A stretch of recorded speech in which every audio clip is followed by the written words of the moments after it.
Seja bem-vindo ao mundo marcial, Schwingen. O nome do esporte vem da palavra alemã, que significa balançar. É um duelo entre dois competidores fisicamente poderosos e tem suas próprias regras, pegadas e arremessos. Os Bosen, como chamados aclamados nacionalmente, os melhores lutadores de toda a Suíça mostram sua força nos festivais de Schwingen. O lutador, campeão é escolhido nos festivais nacionais realizados a cada 3 anos. Schwingen difere do wrestling de competição, na medida em que todas as pegadas são fixas nos lutadores que usam camisolas ou camisas, e calças compridas sobre as quais são usados calças curtas de wrestling, feitas de juta. Juta é uma fibra vegetal têxtil, conhecida popularmente para fazer saco de batatas. As pernas dessas calças são enroladas para formar uma alça. É um esporte da disciplina de luta livre, que se originou na região de língua alemã da Suíça. É um esporte de combate completo em que o objetivo é forçar os ombros do oponente a tocar o chão. Schwingen tem sido tradicionalmente um esporte apenas para homens, mas recentemente foi aberto também para mulheres. As partidas de Schwingen são realizadas em um campo circular, de 12 metros de diâmetro, totalmente coberto com serragem. Os lutadores usam trajes modernos para a luta, mas são obrigados a usar um Schwingen ou em shorts, feitos de juta com cintos. Os cintos são usados para segurar, levantar e jogar os adversários no chão. As partidas são julgadas pelos árbitros que atribuem pontos para cada arremesso. Um lutador que derruba um oponente é o vencedor claro da luta. Em partidas onde não há um vencedor claro, o lutador com mais pontos é declarado vencedor. Os torneios são realizados principalmente como festivais. Em um torneio, cada lutador compete contra 6 ou 8 oponentes. 2 lutadores com o maior número de pontos no final de 5 ou 7 lutas são selecionados para a luta do round final. Federal Schwingen e Alpler Fest, realizado a cada 3 anos, é o festival mais popular. Antes de cada luta, os juízes organizam os competidores. Uma característica especial da luta suíça é que, após cada luta, uma nova decisão é tomada sobre quem compete contra quem. Há 3 a 6 juízes, dependendo da ocasião. A partida é supervisionada e avaliada por um árbitro na serragem e 2 juízes na mesa. Uma luta dura 5 minutos. No início de uma partida, os desafiantes se cumprimentam respeitosamente. Uma luta termina quando um lutador toca o chão com as costas, completamente ou até o meio de ambas as omoplatas, da cabeça ou nádegas, do lado esquerdo ou direito, ao mesmo tempo. O resultado só é válido se ambas as omoplatas estiverem dentro do círculo de serragem. Os regulamentos também exigem que cada vencedor limpe a serragem dos ombros do perdedor. Os lutadores que desejam usar com sucesso uma ampla variedade de táticas precisam dominar uma variedade de arremessos e suas combinações. Originalmente, havia apenas alguns arremessos em uso, mas hoje existem cerca de 100 arremessos. O rei da luta livre e seus companheiros lutadores não recebem nenhum prêmio em dinheiro, mas recebem uma coroa de flores e recebem prêmios da mesa de presentes, além de chocalhos, móveis rústicos e outros objetos naturais. A luta livre suíça é um esporte amador com regras rígidas sobre patrocínio e proibição de publicidade no local de luta. As origens do Schwingen são difíceis de colocar em uma data exata. Há uma representação antiga na Catedral de Lausanne que data do século XIII e mostra uma das lutas típicas. Na Suíça Central e em Mittelland, o Ozenloop. Essa luta é parte integrante da cultura do festival.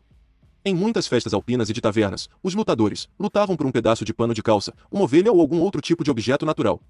A glória da vitória era mais valorizada do que um prêmio real. O primeiro festival do pastor alpino em Schwingen em 1805 marcou um renascimento do esporte, em um momento em que a Suíça estava sofrendo sob o domínio francês. O objetivo deste festival era fortalecer explicitamente a consciência nacional suíça.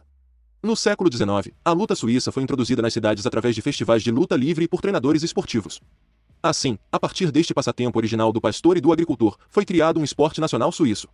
Existem muitos costumes e tradições que estão intimamente ligados à luta suíça e aos festivais de luta livre. Os eventos também eram frequentemente realizados em festivais de consagração da igreja e em várias feiras e festivais conhecidos como Alpesten, Kilbenen, Stubeten ou Alpeten. Muitas vezes, havia confrontos violentos. Para os dignitários da igreja em particular, tanto protestantes quanto católicos, esses entretenimentos esportivos eram uma pedra no sapato, porque acreditavam que os eventos impediam os jovens de frequentar a igreja regularmente. A partir do século XVI, Schwingen foi cada vez mais regulamentados em leis urbanas sobre conduta moral, ou totalmente proibidos. Como a influência do clero na política era muito maior do que é hoje, havia uma estreita conexão entre ideias de moralidade e medidas políticas na era pré-moderna, particularmente onde se pensava que a ordem divina estava sendo ameaçada por camponeses rebeldes.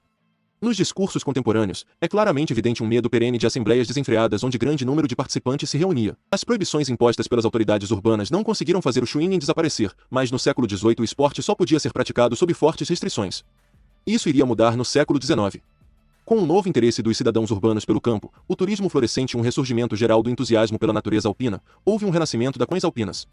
Isso significou que essas competições alpinas foram, de certa forma, reinventadas pela elite urbana. Ao mesmo tempo, os costumes locais tornaram-se nacionais. Foram as pessoas educadas da cidade por volta de 1805, e nas décadas seguintes, que trouxeram os esportes rurais locais para as cidades e os promoveram como esportes nacionais da Suíça. As tradições foram estabelecidas, apresentadas ao público e altamente organizadas. O primeiro, Unispunnefest de 1805, destinado a mostrar Schwingen e em particular também para promover um sentimento nacional de pertencimento e orgulho, em trajes folclóricos tradicionais, foi iniciado pelo Bernd Sultuteysen, prefeito, de Moulinen, e outros membros. O primeiro Eidnosist Schwingen Doppler Fest, Federal Swiss Wrestling and Alpine Festival, também foi lançado em uma cidade, sob a égide do professor Erwin Schock, filho de pastor e veterinário. O festival foi realizado em 1889 em Zurique, de caráter muito industrial. Foi também o evento em Zurique que levou à criação da Eidnostischer Schwingenverband, Federal Swiss Wrestling Association, em 1895. Um fator decisivo para o sucesso e o renascimento da Schwingen no final do século XIX foi a estreita aliança do esporte com a ginástica, outra atividade urbana. Ambos os tipos de esporte deveriam ajudar a fortalecer a nação. As influências estrangeiras eram vistas como um incômodo.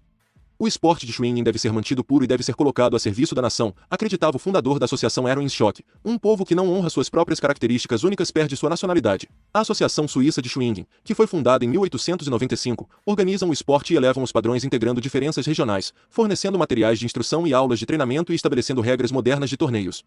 A associação agora tem mais de 5.000 lutadores ativos, dos quais quase 2.000 são jovens. Está dividido em 5 associações regionais, 23 associações cantonais e 6 associações distritais. O Schwingen feminino foi introduzida pela primeira vez em 1980. Apesar de sua expansão em áreas urbanas, Schwingen ainda é mais popular na tradição rural. Se gostou, curta, inscreva-se, comente, compartilhe, ative as notificações e até a próxima.